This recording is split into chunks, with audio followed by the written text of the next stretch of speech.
Before we get started, let's talk about the testing process. All of the photos were taken on auto mode with auto HDR on, chroma boost and AI was also enabled. What is up everyone, welcome to another camera comparison video. On the right this one is Redmi K30 Ultra and on the left this one is Realme 7 Pro. Yes, these are front camera videos and both supports 1080p video recording on front camera. I am not surprised, there is a drastic difference in color grading and textures. Redmi K30 Ultra reproduced true to life colors. On the other hand, Realme 7 Pro has higher brightness, but if you check carefully then you will find white balance issue. Okay, today I have Samara with me and we both wish that you watch this video at 1080p resolution. Also, if you find this video useful then please click on the like button and don't forget to subscribe to this channel. Usually I put videos at the end of comparison, but here I wanna show you the differences first. Exposure is an issue on Realme 7 Pro. Also, autofocus and texture processing is not as good as Redmi K30 Ultra. Now check stabilization and you will find it easy to say that Redmi K30 Ultra did better. Yes, mid-range smartphones performs like mid-range and Realme 7 Pro lost to Redmi K30 Ultra in video department. Color grading, skin tone, dynamic range, details and sharpness in every segment. Realme 7 Pro comes close, but no. Redmi K30 Ultra did better. I would give you a few moments to check by yourself.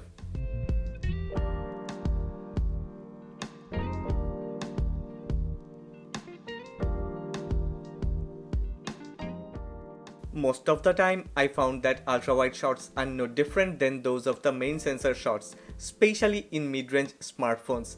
Before you do any type of judgment, remember that these are mid-range smartphones and there is a hefty price difference between Redmi K30 Ultra and Realme 7 Pro. Also, Realme 7 Pro got a 8 megapixel sensor for ultra-wide shots and Redmi K30 Ultra has a bigger 13 megapixel sensor for ultra-wide shots. Okay, I am happy and amazed with the ultra-wide shots. Especially Realme 7 Pro is truly amazing for its price. Yes, dynamic range is better on Redmi K30 Ultra. Other than that, sharpness and textures are pretty similar on both of these two smartphones. At a glance, it may seem that Redmi K30 Ultra is a bit underexposed and saturated, but if we crop in, then you will find the differences. Yes, I know sometimes it's hard to differentiate, but Redmi K30 Ultra actually grabs more details and textures. Also, I see more details in the shadows in the images captured by Redmi K30 Ultra. I am not only surprised but also pretty much amazed by the performance of Realme 7 Pro. No, don't even think that Realme 7 Pro can beat Redmi K30 Ultra in portrait mode. It's like Realme 7 Pro did great considering it comes with a Snapdragon 720G and also it comes with a cheaper price tag. But don't forget that both comes with Sony IMX680 64 megapixel main sensor and 2 megapixel dedicated depth sensor for portrait mode. Now it's easy to compare, right? Realme 7 Pro portrait images looks better on a smartphone screen, but if you want to print or watch on a bigger screen then it will make the issues visible. Number 1. Edge detection. Redmi K30 Ultra has far better edge detection and edge smoothing effect is far better than Realme 7 Pro. On Realme 7 Pro you will find crazy artifacts around the edges and edge detection is really ordinary. Number 2. Focus and exposure is a bit off on Realme 7 Pro. Sometimes it's overexposed and undersaturated, sometimes underexposed and oversaturated. Yes, with a weaker ISP, Realme 7 Pro falls behind, but I would blame the stock camera application too. Number 3. Details in the shadows and texture processing. Yes, this is a segment where most of the mid-range and budget smartphones suffer, and Realme 7 Pro is no different than that. As I have mentioned earlier, if you do not crop in and check carefully, if you don't need true-to-life color rendering and skin tone, if you don't care about details and textures, Realme 7 Pro is really good enough. But this isn't a good match to compare with Redmi K30 Ultra, at least not for portrait photography. Both of these two smartphones comes with Pro mode, and if you have that much time to play with the features and options, then you can try to get to a perfect shot of your choice based on your preferences.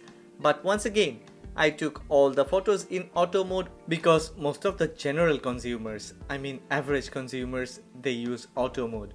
And yes, Chroma Boost and AI was also enabled.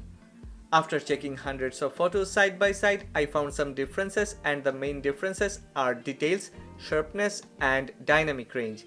Also, color rendition is different, but like any other camera comparison, this is going to be a preference thing. I mean that color grading. But dynamic range and details, okay, we have very less to argue about those. I think I forgot to mention about white balance. Yes, this is an issue that jumps back and forth between these two smartphones. Realme 7 Pro and Redmi K30 Ultra white balance changes randomly. However, on Redmi K30 Ultra, mostly the changes are very minimum. Sometimes you wouldn't even notice it if you don't put a few different images side by side and check carefully. However, on Realme 7 Pro, white balance issue is a bit drastic, but once again, you won't find it in every snap. It's random. I am really not that surprised to see the differences in details and sharpness. Realme 7 Pro falls behind with its lower mid-range processor. Redmi K30 Ultra on the other hand has better ISP, and even the stock camera application seems a bit more optimized.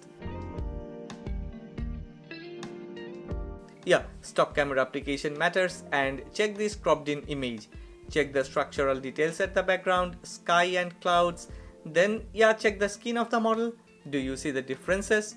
Even at a glance, Redmi K30 Ultra looks better to me. What do you think? For sure, Realme 7 Pro performance is good considering it belongs to a lower segment than Redmi K30 Ultra. But wider dynamic range, almost perfect exposure, great details, sharpness and details in the shadows. Everything is better on Redmi K30 Ultra. Yeah, Realme 7 Pro got another issue that puts it far behind than Redmi K30 Ultra. That is exposure under sunlight or heavy ambient lighting. And that sometimes leads to either washed out background or burned foreground. I think I always mention this, and a lot depends on personal preferences. There are a lot of questions that you need to answer before you get to any verdict. And my answers leads to Redmi K30 Ultra, as I found more details and textures which you cannot add while editing a photo. From indoor to outdoor, and that white balance issue has just got bigger cause the difference is a bit heavy. No matter ultra wide shots or main shots, Realme 7 Pro produced images with a bit heavy warm tone. Also, in ultra wide shots, K30 Ultra grabs more details, processed more details in the shadows, and color tone is also close to reality. In some pictures, I found it difficult to differentiate at a glance, and I had to crop in and check. Yes, there are differences, and Redmi K30 Ultra has true to life color tone, more textures and sharpness. But once again, Realme 7 Pro performance is really good as a lower mid-range smartphone. Black is deep black on Redmi K30 Ultra, color rendition and exposure is also good. As I always say, most of the time it depends on personal preferences. Different people like different type of results, but one thing we all would agree, we need correct color rendition, which Realme 7 Pro fails to do in some different occasions under different lighting condition. I know night mode is one of the most interesting part of a camera review. K30 Ultra and Realme 7 Pro low light or night mode performance is really different. Sometimes it's very drastic, and considering the different segment they belong to, it's really not that surprising. K30 Ultra goes for brightness in most of the occasions, but that doesn't mean added noise and grains. On the other hand, Realme 7 Pro fails to brighten up in some different lighting environment, and there are visible noise and grains. Redmi K30 Ultra with its software updates got a better denoising algorithm and exposure management. Realme 7 Pro night mode performance is really pretty mediocre. It fails to grab enough details, and in long exposure shots, even if you have a tiny bit of movement, blurriness is inevitable. Anyway, time to wrap up, and I think Redmi K30 Ultra did great and belongs to a higher segment. Considering price tag and main sensor, it seems like I wanna go for K30 Ultra, cause there is room for improvement through updates and it really performs better. What do you think? Please don't forget to make a comment. If you have liked this video, then please click on the like button and subscribe to this channel.